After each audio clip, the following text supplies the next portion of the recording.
Hey everybody, Tim here with a new series of reviews. I have my co-host and best friend Chuckie with me. So we are going to start doing reviews for the DC animated movies, which I have seen for years. I've always watched all of them. Back in the day, they came out with like Blu-rays with little toys in them. I used to buy all that. Chuckie has never really seen them. I grew up with it, didn't watch it. But you do like nerdy stuff. You are into comic books. You like... I just didn't have all the opportunities to read and watch everything. Yeah. So for like Jordan, like when I do Star Trek reviews and stuff, it's just like nails on a chalkboard. Like he's hating every second of it. Absolutely. But for you, like... No, I love this shit. So this will be fun. So these started in 2007, which I'll kind of go for the technical stuff and then just kind of have you bounce off. Mm-hmm. So this was after the animated series, like of Batman and Superman. This was after Batman Beyond, and this was kind of like DC's way, like 2007, that's before Iron Man. Yeah. So this is basically DC's way of like, how can we like up the ante? So they started doing these like feature-length movies. And I think this may have been DC's first animated movie that was PG-13. Okay.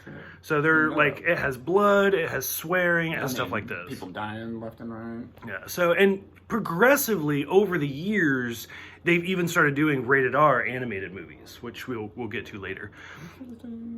For 2007, you're not really into voice actors or actors in general as much as I am. You tell me about them, and I'm like, oh, I recognize that voice here, and here. Whereas this one, like, I mean, it's 2007, but it has a really good cast. Superman is Adam Baldwin, who was in like Independence Day and Serenity, stuff like that. Anne Hesh, who, I don't know, 6 Days, 7 Nights. That's about it. Let's see. Ray Wise, you wouldn't know. He's from Twin Peaks. The one that I absolutely love is James Marsters, played Lex Luthor, and he's fantastic. He was like Spike and Buffy. With the blonde hair. Mm-hmm. Yep. And if you watch Smallville, he played Brainiac in that. So no, this is like Smallville. It's like the return. He played Piccolo in Dragon Ball, if we talk about that. But we won't. A lot of like background characters. John DiMaggio's in there as the Toy Man, the little emo guy. That was Bender from Futurama. The robot that like Superman keeps around was Tom Kenny. That was SpongeBob. Oh wow, didn't know that. Cree Summer was in there, like Foxy Brown. She played Susie from Rugrats. Okay. Was Mercy Graves, Lex Luthor's little henchwoman. Oh yeah, the one that looks like a frog.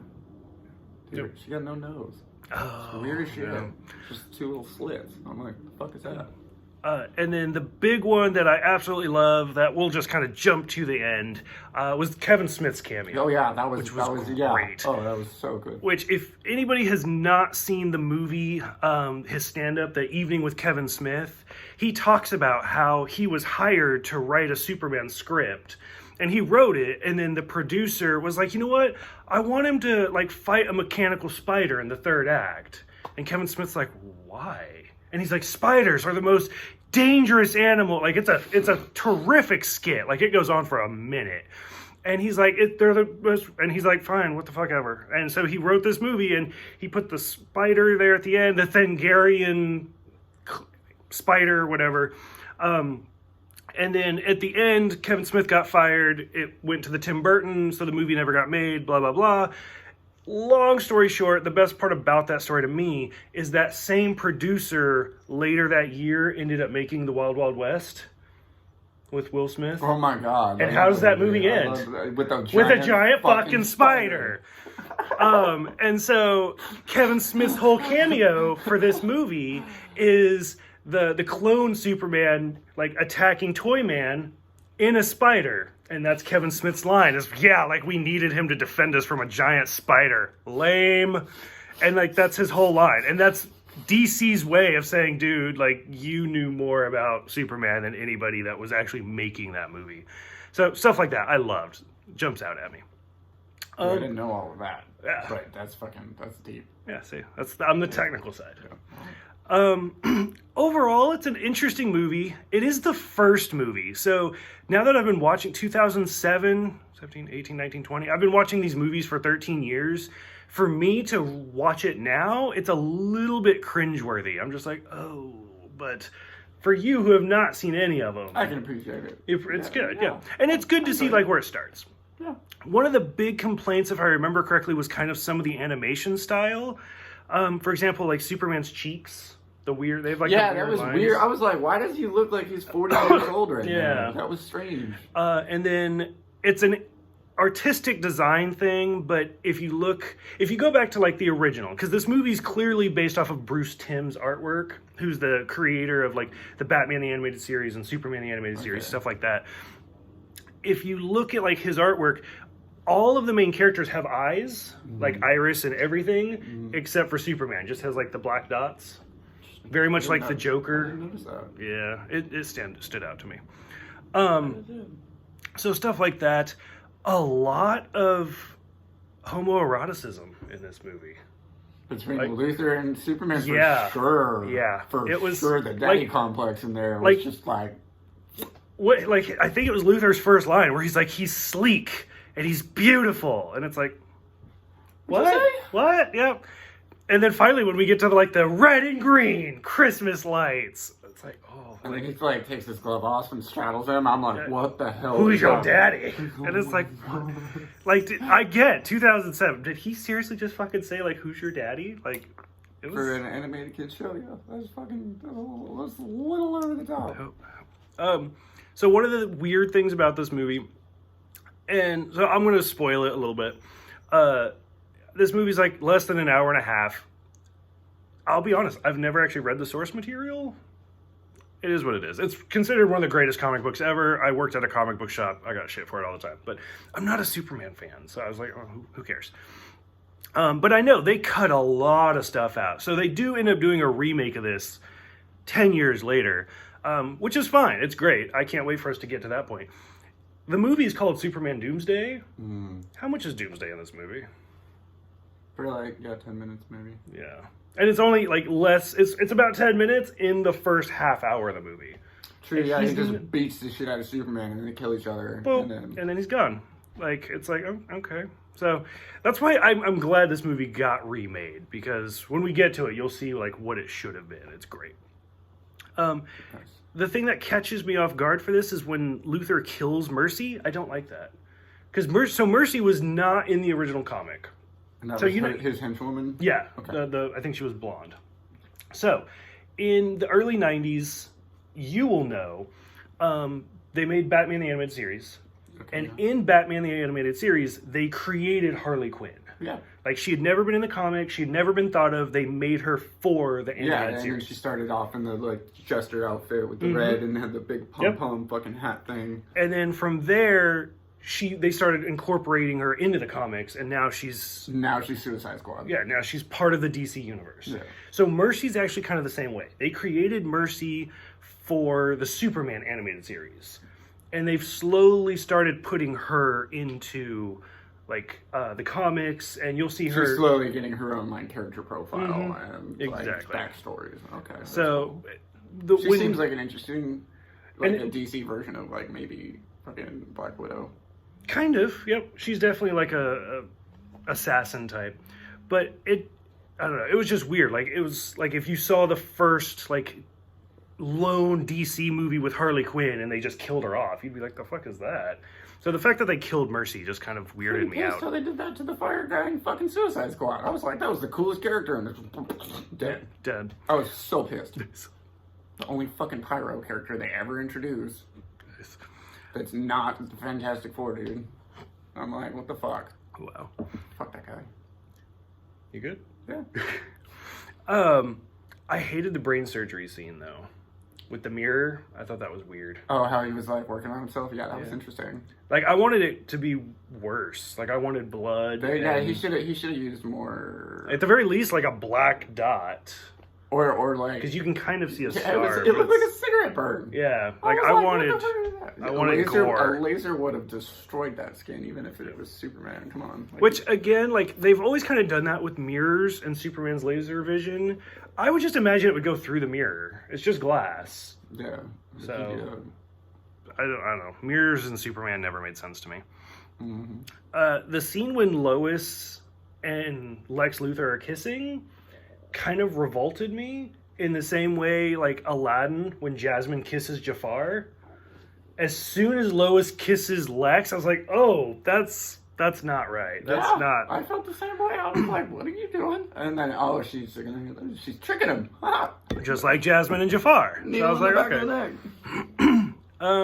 The black suit, the long hair is kind of classic, like rebirth of Superman. I don't know what you thought. Like, do you prefer the red and blue, or did you like the rocker? I liked this older suit. That was cool. So this comic came out, if I remember, the mid to late 80s. I'm pretty sure. The original comic book. Which is when, like, we had the big surgence of, like, rockers and stuff. Mm-hmm. So I think that's where a lot of that came from. It's like, how can we make, like, Superman look more metal? That was a pretty good version. Yeah. And here, 30, 40 years later, it's like, yeah, it's still kind of holding its own. He's digging it. As long as it wasn't a man bun, it would have been fine. That would have been interesting. Because they did the same thing with Iron Man. Iron Man had long hair at one point? Yeah, he had really long black hair at one point. Again, like they were going for the metal. Yeah. I think he did in the animated series too. Weird. I don't think I watched the animated. It's not good. Don't watch it. And then of course, like, so the thing with DC is every comic has its own universe. Mm-hmm. And so for me, I always think Lois knows who he is. And so when I started this movie, I was like, oh, she doesn't know who he is. I was like, what the fuck is happening? So, I thought she knew. And then, like, she keeps hinting at the whole thing. And then it's like, okay, so she does know. But she doesn't know she knows. Or she's not going to say anything. It's not confirmed yet. She's going to force him to say it first. Yeah, absolutely. It's like... Didn't she? I mean, at the end of the movie, when he finally puts the glasses on, and she's, like, almost breaking them with her own face. Yeah. But it's like, okay, so she knew. She's just... I don't know. I thought it was weird. It was very kind of manipulative. Like, I know. You just got to tell me. No, okay. So I was like, I don't know. It was weird to me. I did like this movie. I just have a lot of weird things about it. It's an odd movie. It wasn't that bad. Yeah. I don't like Superman either, but I enjoyed the movie. Yeah. Anything that stands out to you? Like, did you have anything going into it? Anything that you absolutely loved or hated?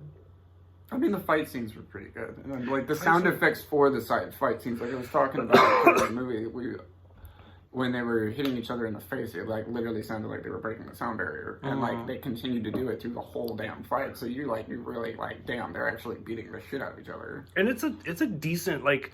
I mean, the fight scene, like we said, so Doomsday's in the movie for less than 10 minutes. Yeah.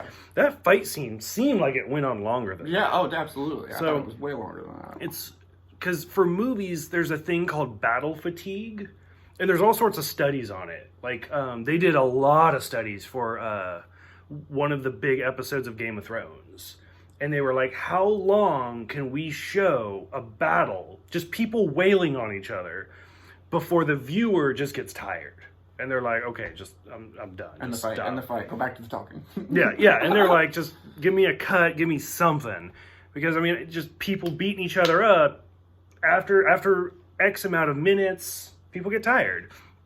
This fight scene was only a couple of minutes long, but it went on forever.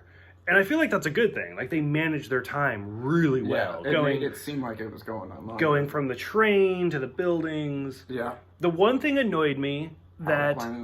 The power plant, too. Yeah. Destroyed the whole power plant. Yep.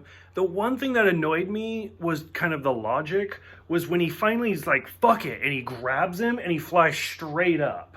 I'm like, why didn't you just throw him in space? Exactly. I was like, because he's like, you said in the middle of the movie, you're like, get the fuck off my planet. And I was like, that's brilliant. Like, throw him on the moon or something, or into the sun. Like, that's great. And then, no, he's going to... suplexes him into the fucking ground and kills both of them. Yeah, he's going to turn around and create this giant crater.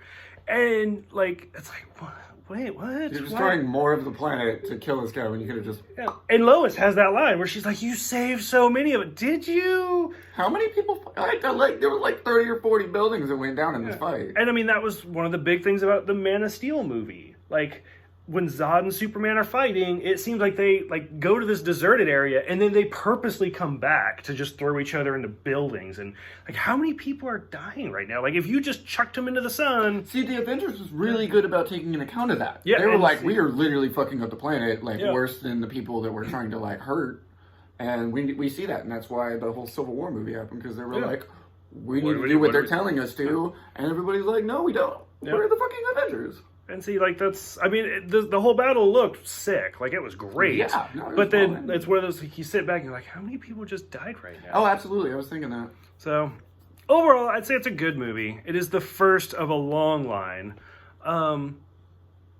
Did you enjoy it? Are you interested in continuing? Yeah, absolutely. It was good. So, any closing thoughts? Anything that stands out? Do you have a favorite storyline that you would like to see? I won't tell you if it's been made or not. Put you right on the spot. Yeah, you did. I don't know. Or honestly. who's your favorite DC character? Hero and villain. Definitely Joker for the villain, just because he's fucking insane, and I love the fact that he burns money. Okay, there's some good Joker stories. Yeah. Okay. I got two right off the top of my head. I mean, Batman was my long favorite, but I don't even fucking remember everybody who's in DC anymore. Okay, well, as we go through, we'll see. There's some highs and there's some really bad lows, where it's probably just going to be you and I sitting here like, why are we watching this? the fuck is this movie? Which, I mean, I've done that for the Star Trek you know what? videos. If we make reviews of making fun of terrible fucking comic movies, like, I'm down. Yeah. I mean, realistically, I wish we could go back in time, because that's how Chuckie and I got through the DC movies, the live-action movies, is a lot of liquor. I mean, we were using cups, like... Yeah. So, but that's about as far as I want to go with the reviews for live-action. We're not going to do those. Yeah. But the animated ones are good. I'd be down to do the Marvel ones, go from, like, Iron Man all the way through to the end of that, too. Yeah, we can do these, and then we might do those. Yeah. Overall, I'm super excited. For those who have seen these movies, I'm curious to see what you guys think. Like I said, we're starting 14 years in the past. They released 3 of these a year. We got a lot of movies to watch. Yeah. Do you want me to tell you? Would it overwhelm you if you had a number? Or would you be okay? 14 years times 3, that's over 45. Oh, they didn't. Okay, they didn't start out. It's kind of like Marvel. They started out with 1 a year, and then they've slowly gotten bigger and bigger. So There's about 35. That's not that bad. Yeah. I mean, under 2 hours a piece, roughly. Oh, it's like this was less than an hour and 20 minutes. Yeah, that's what I mean. Yeah, so we can blitz through them pretty quick. Yeah. So, curious what you guys think. Let me know. Super excited. We will see you for the next movie, Justice League New Frontier.